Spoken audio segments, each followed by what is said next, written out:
Welcome to our channel. Today we how to verify SFTP access permissions on a VPS step by step clearly. To verify SFTP access permissions on a VPS, first, connect to your VPS using an SSH client. Open your terminal or command prompt on your local machine.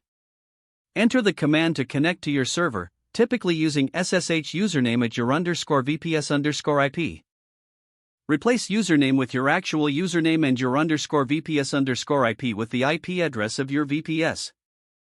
After connecting, navigate to the home directory of the user whose SFTP permissions you want to verify. You can do this by typing the command cd. Next, check the permissions of the home directory by running lsld. Make sure the output shows the permissions for the user, group, and others. To check for specific SFTP access restrictions, look for any configuration files in the directory. The main configuration file for SFTP is usually found at /etc/ssh/sshd_config. Open this file using a text editor like nano by typing sudo nano/etc/ssh/sshd_config. Look for the line that starts with subsystem to confirm SFTP configuration. Next, check for any match user or match group directives that may limit access. If present, verify that your user is included in those directives if applicable. To confirm the user's group memberships, type group's username.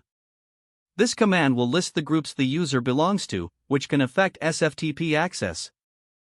To test SFTP access, use a separate SSH client or SFTP command, typing SFTP username at your _VPS_IP.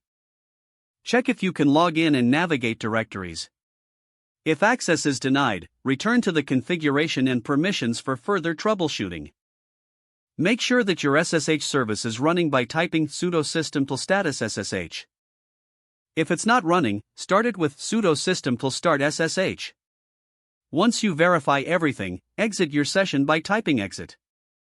Now you have a clear understanding of how to verify SFTP access permissions on your VPS. If the page does not load, refresh the browser or try again in a private or incognito window. Make sure you are using the correct email address, then retype it carefully to avoid small typos. If your password is not accepted, use the reset option and create a new strong password you can remember. Check your spam folder for verification or security emails, then complete any requested confirmation steps. Enable two-factor authentication if available to improve account security and reduce unauthorized access risk. Don't forget to like this video and subscribe to our channel for more step-by-step tech guides.